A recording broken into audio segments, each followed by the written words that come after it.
Assalamualaikum warahmatullahi wabarakatuh. Bismillahirrahmanirrahim. Inna ahsanal hadithi, sesungguhnya ucapan yang paling baik adalah kitabullah, yaitu kitabnya Allah. Wa ahsanal hadyi, dan sebaik-baik petunjuk adalah hadyu Muhammadin, petunjuknya Nabi Muhammad sallallahu alaihi wasallam. Wa syarrul umuri, dan sejelek-jelek urusan adalah muhdatsatuha, yaitu urusan yang diada-adakan atau dibuat-buat. Wa inna ma tu'atuna la'atin, dan sesungguhnya apa yang diancamkan untukmu sungguh akan datang. Wa ma antum bimu'jizin, dan kamu tidak akan bisa menolaknya. Rawahul Bukhari, riwayat Bukhari. Ini ada hadis yang menjelaskan begini. Ini biasanya dipakai oleh sebagian teman, sebagian khotib untuk muqaddimah dalam berkhutbah, bahwasanya sebaik-baik perkataan adalah kitabullah, yaitu Al-Quran, dan sebaik-baik petunjuk adalah petunjuk Nabi Muhammad sallallahu alaihi wasallam. Dan sejelek-jelek perkara adalah perkara yang baru atau perkara yang diada-adakan. Sesungguhnya apa yang diancamkan kepada kita semuanya pasti terjadi dan kita tidak bisa menolak. Ini sebagai garis besarnya adalah sejelek-jelek urusan, sejelek-jelek perkara adalah perkara yang diada-adakan. Nah, ini biasanya yang kita fahami dengan bid'ah atau bid'ah itu ya. Ya. Bid'ah. Kalau kita rujuk di beberapa kamus, ya, kamus bahasa Arab, bid'ah itu adalah sesuatu yang tidak dikenal sebelumnya, itu bid'ah. Atau sesuatu yang tidak ada contohnya sebelumnya, itu bid'ah. Makanya di Quran itu disebutkan badi'us samawati wal ard. Badi'u, Allah pencipta langit dan bumi. Artinya apa? Allah itu menciptakan langit dan bumi itu belum ada contohnya. Jadi Allah menciptakan langit itu sebelumnya tidak ada langit. Allah menciptakan bumi sebelumnya tidak ada bumi. Jadi Allah menciptakan langit dan bumi itu belum ada contohnya. Karena Allah menciptakan langit dan bumi itu belum ada contohnya. Nah, hasil ciptanya itu namanya bid'ah. Jadi Allah menciptakan langit dan bumi belum ada contohnya, maka langit dan bumi itu bid'ah. Nah, ini menurut apa tafsir kamus ya. Lalu menurut pendapat para ulama yang dikatakan bid'ah itu adalah perkara yang tidak ada pada zaman Rasulullah. Ada yang mengatakan bid'ah itu sesuatu yang tidak pernah dilakukan oleh Rasulullah. Itu bid'ah. Ya, contohnya bid'ah yang nyata, Pak, ngapunten. Saya itu kalau berangkat ke masjid nunggu sholat zuhur, asar, maghrib, saya itu sebelum adzan saya sudah duduk di sini. Nah, ini belum pernah dilakukan oleh Nabi. Nabi itu tidak pernah ya sholat berangkat duluan duduk di belakang mimbar, tidak pernah. Jadi yang saya lakukan itu bid'ah menurut pendapat yang mengatakan bahwa yang tidak pernah dilakukan oleh Nabi itu bid'ah. Jadi saya berangkat dulu sebelum adzan duduk di sini itu bid'ah. Ngono kok dilakoni sih? Ya, ini api enggak ya yang saya lakukan itu, padahal itu bid'ah. Ya. Nah, oleh karena itu memang ada ulama yang menggarisbawahi pokoknya yang tidak pernah dilakukan oleh Nabi itu bid'ah. Tapi ada ulama yang mengatakan seperti Imam Syafi'i ya, itu beliau mengatakan al bid'atu bid'atani. Bid'ah itu ada dua, itu menurut Imam Syafi'i, yaitu mahmudatun wa matmumatun. Bid'ah yang terpuji dan bid'ah yang tidak terpuji. Ono bid'ah terpuji, ono bid'ah tak terpuji. Ya, ini juga menyalahi hadis. Ada hadis begini, saya tulis ini nggak kelihatan nih.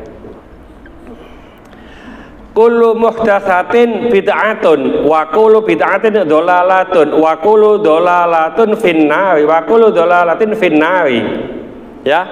Jadi setiap perkara yang baru itu namanya bid'ah, dan setiap bid'ah itu sesat, dan setiap yang sesat itu neraka. Hadisnya sahih, Pak. Jadi hadis ini mengatakan setiap hal yang baru yang tidak pernah dilakukan Nabi tentunya, ya, itu bid'ah. Setiap bid'ah itu sesat. Setiap sesat itu neraka. Loh, kenapa Imam Syafi'i kok mengatakan bid'ah itu ada dua? Padahal kullu itu setiap atau seluruhnya. Ngapunten.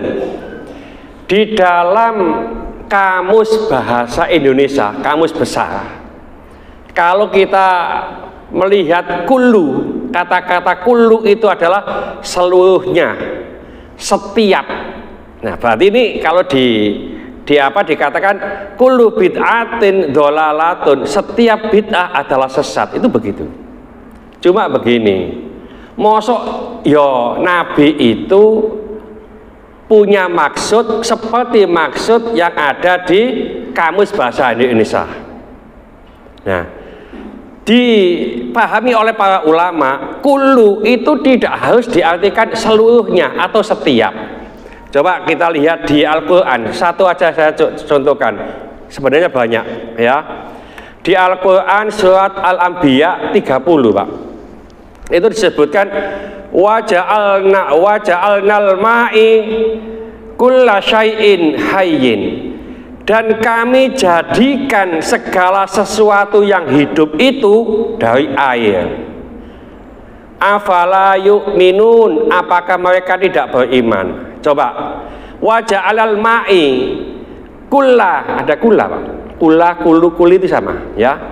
Jadi kami jadikan segala sesuatu, kulla segala, syai'in sesuatu, hayyin hidup, al-ma' dari air. Jadi waja'alna minal ma'i kulla syai'in hayyin.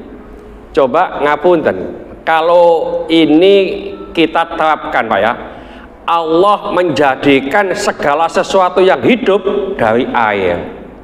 Di Quran itu manusia diciptakan dari tanah. Jadi tidak semua yang hidup itu diciptakan dari air. Nah, ini kok dari air? Artinya kullu itu tidak semuanya.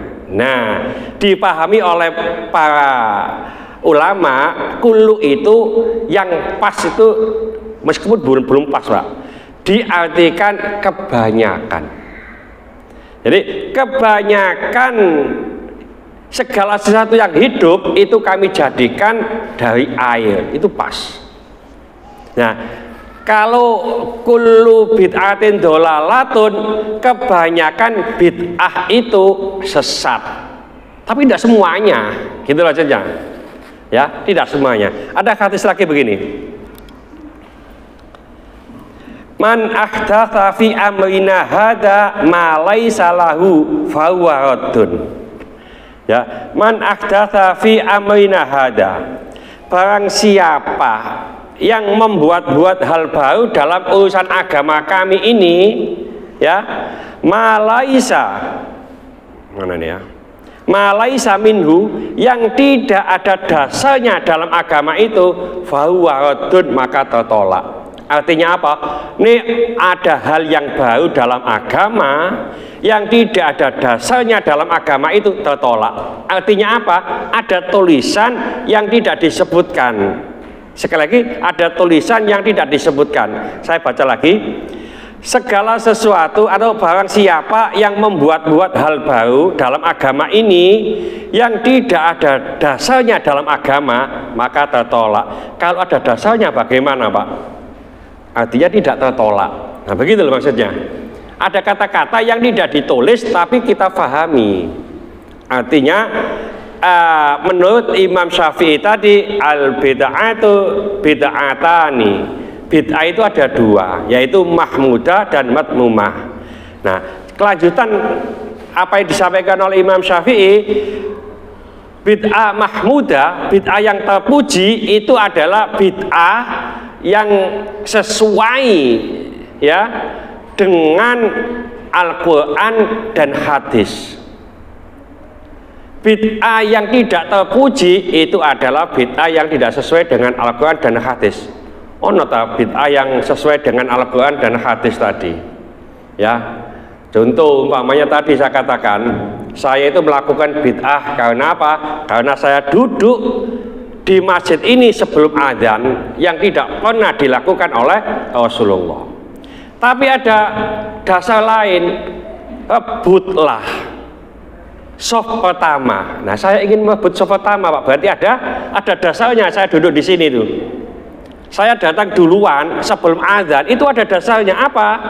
Ya, rebutlah. Ini hadisnya begini, seandainya umatku tahu keutamaan soft pertama dan azan, maka mereka akan berebut.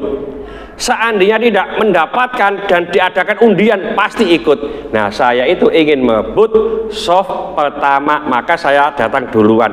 Padahal itu bid'ah. Nah, bid'ah yang demikian itu, kata Imam Syafi'i, itu bid'ah mahmudah. Bid'ah yang terpuji. Karena apa? Karena sesuai dengan hadis dan Al-Quran. Hadisnya apa?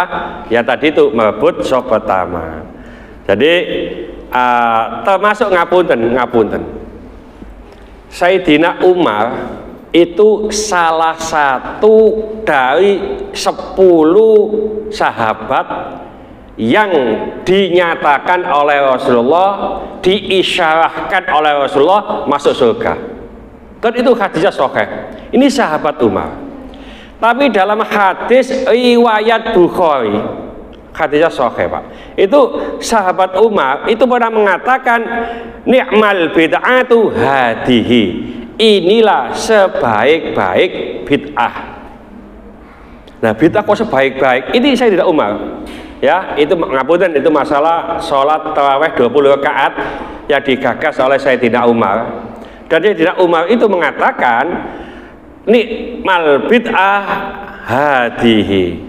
Inilah sebaik-baik bid'ah, kata Sayyidina Umar. Nah, orang yang pertama kali melakukan bid'ah dan mengatakan bid'ah baik, Sayyidina Umar. Berarti nek kullu bid'atin dolalatun, setiap bid'ah itu sesat, Sayyidina Umar itu sesat, neraka. Lo bertentangan nanti dengan apa yang disampaikan oleh Rasulullah bahwa Umar ini masuk surga. Tapi kenyataannya kalau merujuk hadis semua bid'ah itu sesat, maka dia adalah bid'ah. Seandainya ngapunten, kalau dikatakan kullu itu semuanya, hampir orang itu banyak yang melakukan bid'ah dan semuanya masuk neraka. Ya, semuanya masuk neraka, sesat semuanya.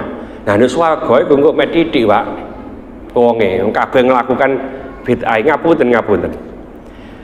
Nek kita itu waktu Sabtu pagi, Pak, kan di sini tuh ada tadarusan ya.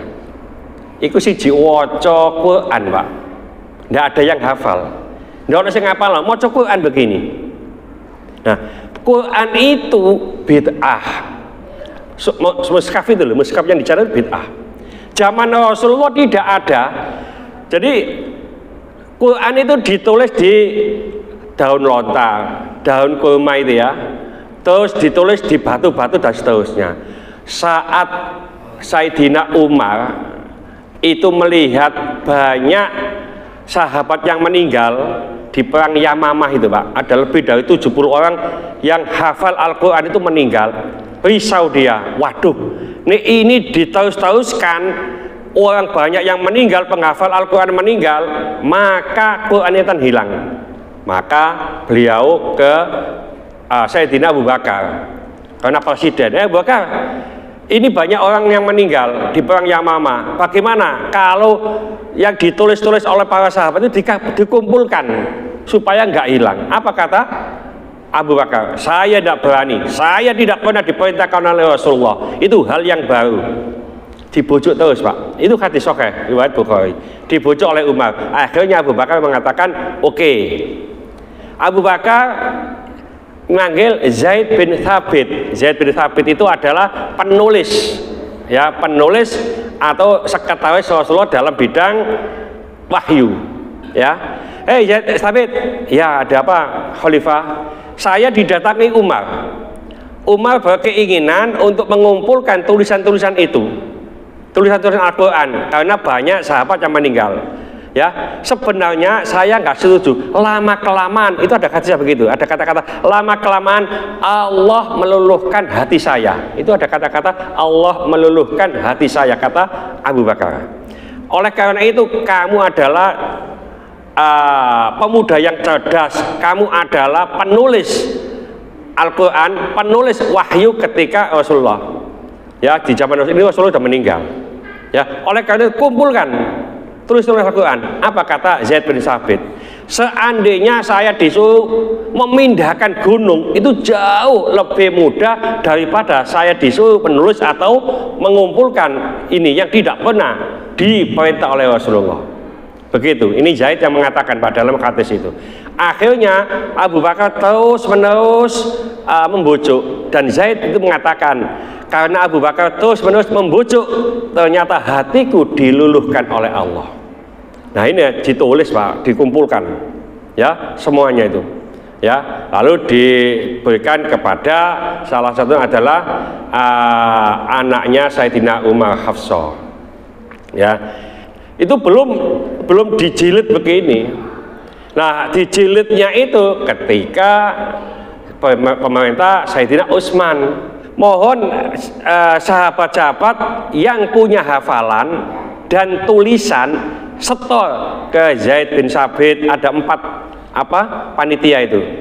Beliau mengatakan Sayyidina Utsman, Zaid bin Thabit, seandainya ada yang beda, bacaannya beda itu Pak, pakai dialek Quraisy. Jadi dialek Quraisy, seperti sering saya katakan itu ya. Kalau kita mengatakan tekondi, tekom Bandung, Bandung itu kan tidak ada M-nya Pak. Tekom Bali, ya, itu dialek apa? Jawa. Dialek luar, tekondi, teko Bandung, teko Batu, nah gitu.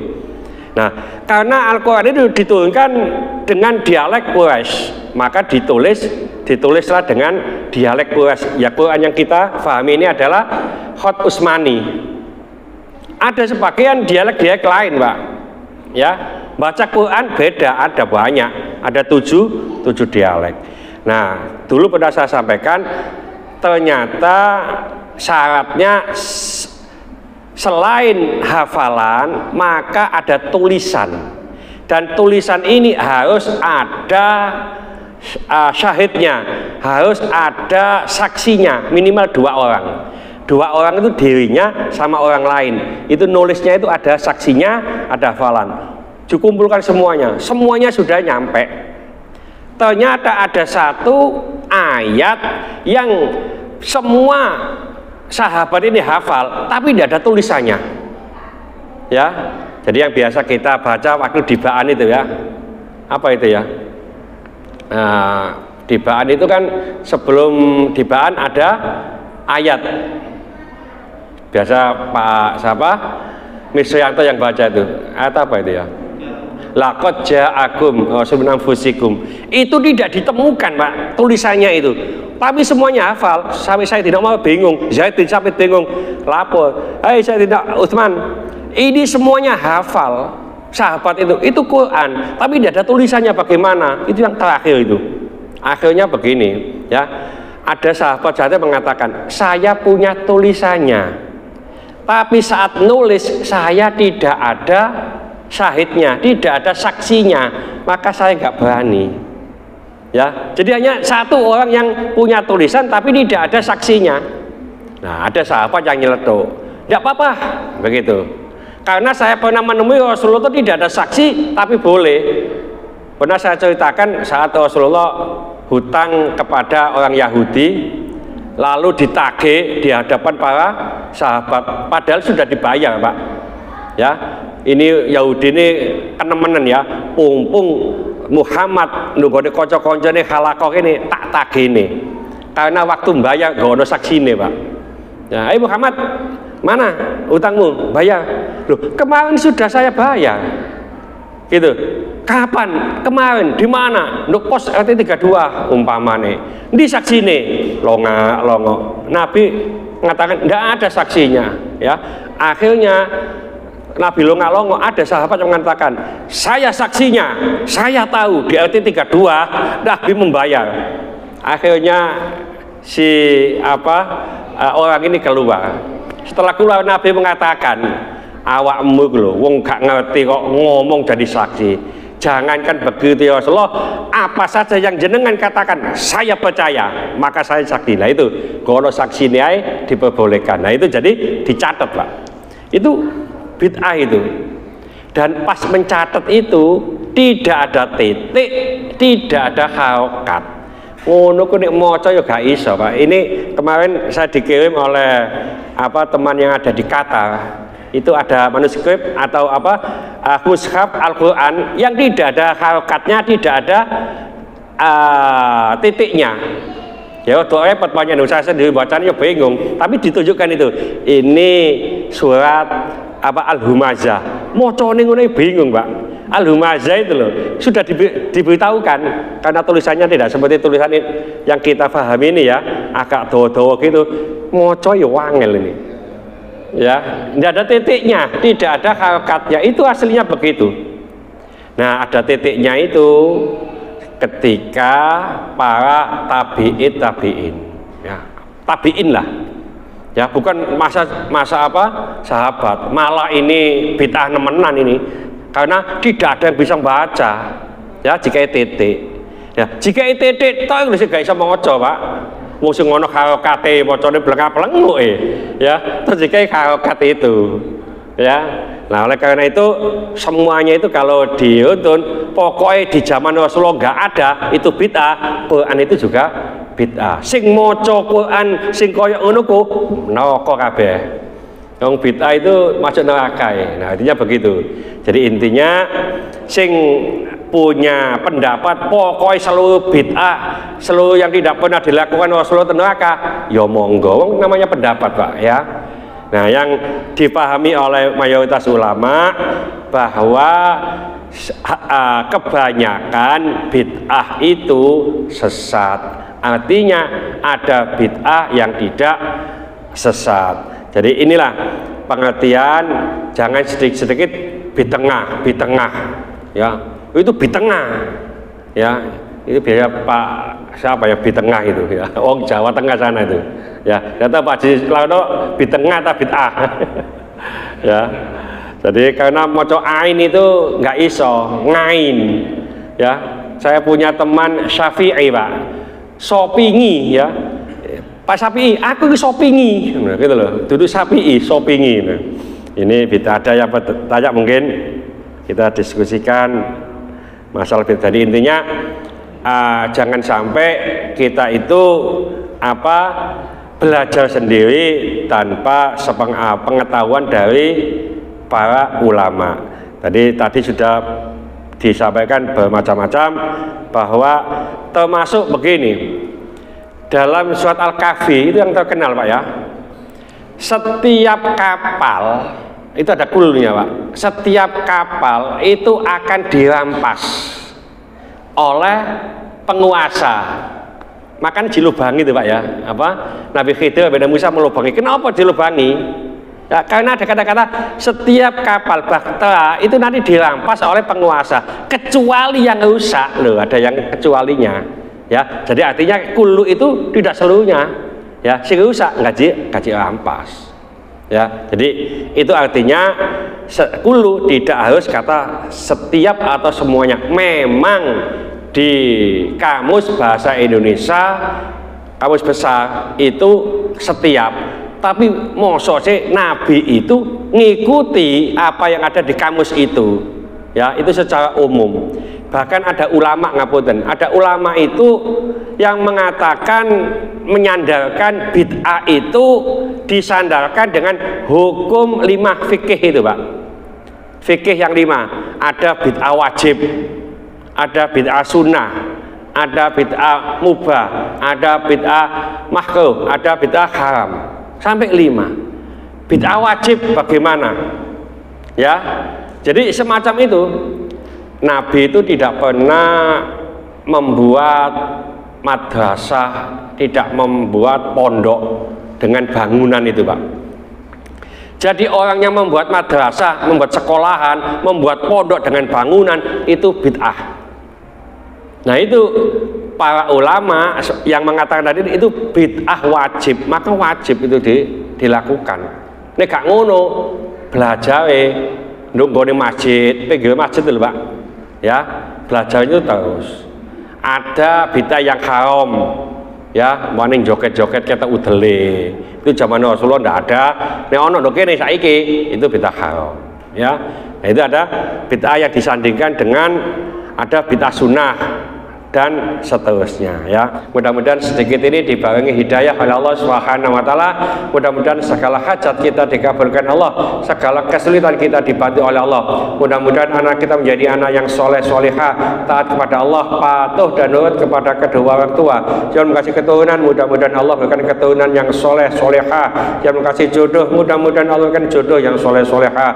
Mudah-mudahan di antara kita, keluarga kita, handetolan kita, tetangga-tetangga kita yang saat ini sedang sakit, baik di rumah sakit maupun di kediaman, mudah-mudahan Allah cepat mengangkat penyakitnya, menyembuhkan penyakitnya, dan mudah-mudahan Allah memberikan kesabaran kepada yang sakit, dan dengan kesabaran ini mudah-mudahan Allah mengangkat seluruh dosa-dosanya, dan mudah-mudahan Allah mengampuni dosa-dosanya orang yang mendolimi kita. Al-Fatihah. Bismillahirrahmanirrahim. Wal 'asri innal insana lafi khusrin illa alladziina aamanu wa 'amilus sholihati wa tawassaw bil haqqi wa tawassaw bis sabr. Subhanakallahumma wa bihamdika asyhadu an la ilaha illa anta astaghfiruka wa atubu ilaik. Assalamualaikum warahmatullahi wabarakatuh. Allahumma sholli ala sayyidina Muhammad